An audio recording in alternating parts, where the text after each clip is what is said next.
مفتی صاحب کے YouTube channel کو سبسکرائب کیجیے، مفتی عطاء الرحمن قاسمی۔ بسم اللہ الرحمن الرحیم، حامد و مصلی اما بعد۔ معزز سامعین کرام، حضرات انبیاء کرام کا تذکرہ چل رہا ہے۔ آج کی گفتگو حضرت الیاس علیہ السلام کے متعلق ہوگی۔ حضرت الیاس علیہ السلام حضرت حزقیل علیہ السلام کے بعد تشریف لائے ہیں۔ حضرت حزقیل علیہ السلام کے بعد قوم کی رہبری اور رہنمائی کے لیے اللہ تبارک و تعالی نے حضرت الیاس علیہ السلام کو اس دنیا کے اندر مبعوث فرمایا۔ حضرت الیاس کے نام کو انجیل نے الیاہ بھی لکھا ہے۔ حضرت الیاس علیہ السلام حضرت ہارون علیہ السلام کی اولاد میں سے ہیں۔ حضرت موسیٰ علیہ السلام کے ساتھ جن کو نبوت عنایت فرمائی گئی تھی، حضرت ہارون علیہ السلام جو آپ کے برادر گرامی ہیں، آپ کے اولاد میں حضرت الیاس علیہ السلام ہیں۔ حضرت حزقیل کے بعد آپ تشریف لائے۔ ملک شام کے علاقے کے اندر آپ کی ذمہ داری قوم و ملت کو صحیح راستہ دکھلانے کی لگائی گئی، اور آپ نے اپنی آمد کے بعد اس پر کام شروع کیا۔ آپ کو کے دور میں، جیسے تمام انبیاء کرام کے دور میں کوئی نہ کوئی بادشاہ ہوا کرتا تھا، اسی طریقے پر آپ کے دور میں احاب نامی ایک بادشاہ ہے، اس کے ساتھ آپ کی آمد ہوئی ہے، یعنی اسی دور کے اندر احاب ہے اور اسی دور کے اندر حضرت الیاس علیہ السلام ہے۔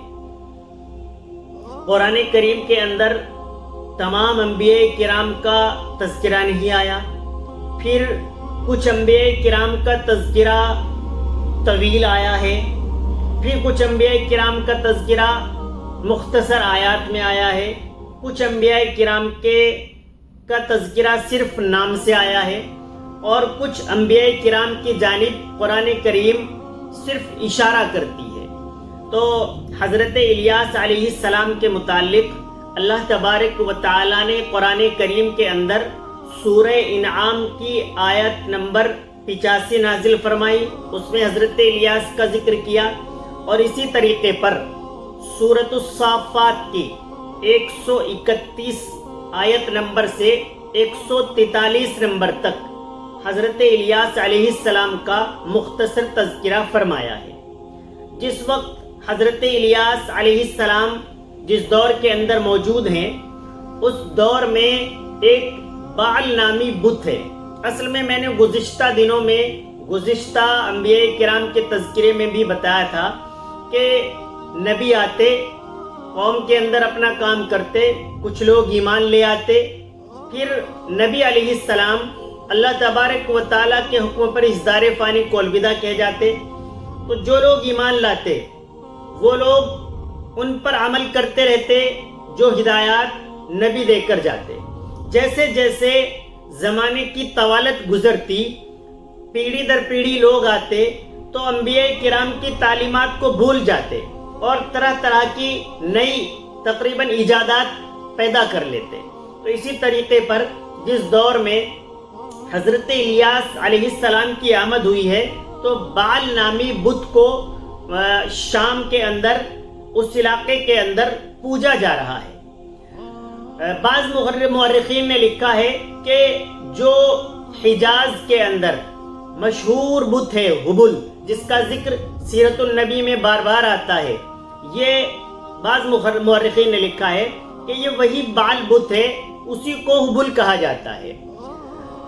یہ جو بت تھا، اس کو سونے کا بنایا ہوا تھا، وہ پورا میٹل اس کے اندر جو استعمال کیا گیا تھا وہ سونے کا تھا۔ اس میں جو اس کا قد لکھا ہے تاریخ کے اندر 20 گز لکھا ہے۔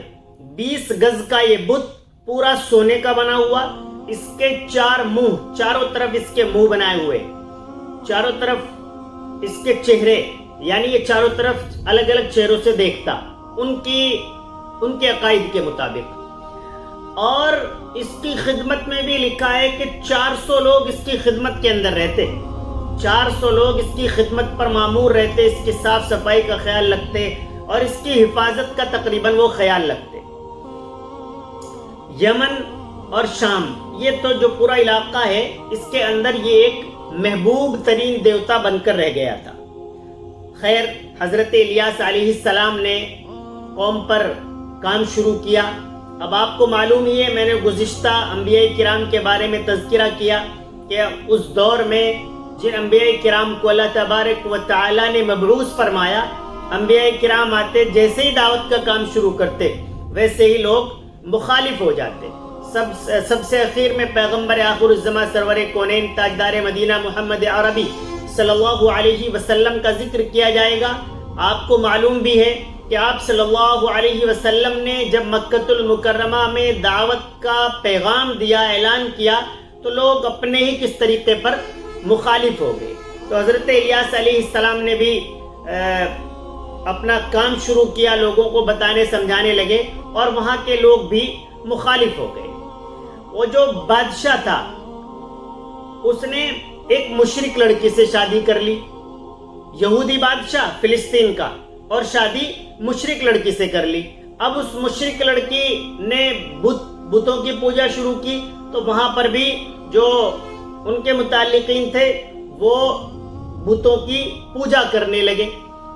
تاریخ کے اندر اس بیوی کا نام ازابیل لکھا ہے، اس نے وہاں پر بتوں کا کام شروع کر دیا۔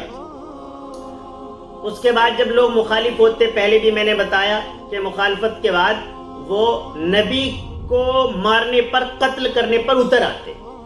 وہی حضرت الیاس علیہ السلام کے ساتھ ہوا کہ آپ دعوت کا کام دیتے، آپ ان لوگوں کو بتاتے اللہ کی وحدانیت کیا ہے، آپ ان لوگوں کو بتاتے شرک کیا ہے، آپ ان لوگوں کو بتاتے کہ اگر اللہ کی وحدانیت کو مان کر صحیح اعمال کرو گے تو جنت جاؤ گے، اور اگر اللہ کی نہیں مانو گے، اللہ کو نہیں مانو گے، مجھے نبی نہیں مانو گے، تو پھر جہنم کو جاؤ گے۔ یہ تمام باتیں بہت نرمی کے ساتھ، سادگی کے ساتھ، عاجزی کے ساتھ، صبح دوپہر شام رات جا کر لوگوں کے دروازے کھٹکھٹاتے، دعوت دیتے، لیکن رد عمل وہی، سامنے سے پھر وہی بات آتی کہ یہ ہمیں بھٹکانے کی کوشش کر رہا ہے، اس کو روکا جائے۔ روکنے میں ان کی بہت ساری کوششیں ہوتی، آخری کوشش یہ ہوتی کہ اچھا بس اسے قتل کر دیتے ہیں، شہید کر دیتے ہیں، نعوذ باللہ ختم کر دیتے ہیں۔ تو اسی بات پر وہ حضرت الیاس علیہ السلام کے سامنے بھی آ گئے۔ حضرت الیاس علیہ السلام کے بارے میں مورخین کے مختلف اقوال ہیں۔ کچھ لوگوں کا کہنا یہ ہے کہ حضرت الیاس علیہ السلام کو بھی حضرت عیسیٰ علیہ السلام کی طرح اللہ تبارک و تعالی نے آتشی گھوڑے کے ذریعے اوپر اٹھا لیا تھا۔ کچھ لوگوں کو کہنا ہے کہ حضرت الیاس علیہ السلام حضرت خضر علیہ السلام کے ساتھ موجود ہیں، وہ روزے رکھتے ہیں، وہ حج کو جاتے ہیں۔ ان اقوال کے متعلق صحیح طور پر نہیں مل سکا ہے، یہ کمزور روایات کی بات ہے۔ خیر، واللہ عالم۔ اللہ تبارک و تعالی نے تو کل نفس ذائقۃ الموت کے تحت حضرت عیسیٰ علیہ السلام کے علاوہ دیگر کسی بھی شخص کے لیے اس طرح کا ذکر نہیں آتا ہے کہ وہ اس طریقے پر زندہ موجود ہوں۔ حضرت الیاس علیہ السلام کے بعد بہت مختصر حضرت یسع علیہ السلام کے بارے میں قرآن کریم کے اندر حضرت یسع علیہ السلام کا بہت مختصر ذکر آیا ہے۔ تو حضرت یسع علیہ السلام حضرت ابراہیم علیہ السلام کے بیٹے حضرت اسحاق کی اولاد میں سے ہیں۔ حضرت الیاس علیہ السلام کے بعد آپ نے وہی کام شروع کیا جو دیگر انبیاء کرام کرتے آئے تھے۔ آپ نے قوم کو دعوت دی، لوگوں کو سمجھایا۔ قرآن کریم کے اندر صرف 2 جگہ پر حضرت یسع علیہ السلام کا ذکر آیا ہے۔ تاریخ کے اندر لکھا ہے کہ یہ حضرت الیاس علیہ السلام کے چچا زاد بھائی تھے۔ اس میں پھر ایک چیز اور لکھی ہے کہ حضرت الیاس علیہ السلام ایک دن ایک طرف سے گزرے ہوئے چلے جا رہے تھے، تو ایک خاتون، ایک بوڑھی عورت بہت زیادہ بیمار تھی۔ تو آپ نے یعنی حضرت الیاس علیہ السلام نے اس خاتون کے لیے دعا فرما دی۔ اللہ تبارک و تعالی نے اس خاتون کو شفا نصیب فرما دی۔ یہ جو حضرت یسع علیہ السلام ہے، یہ اس خاتون کے بیٹے ہیں۔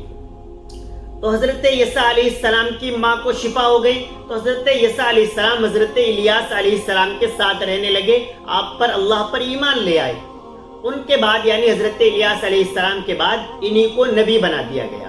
انہیں آپ کا یعنی حضرت الیاس علیہ السلام کا چچا زاد بھائی بھی لکھا ہے۔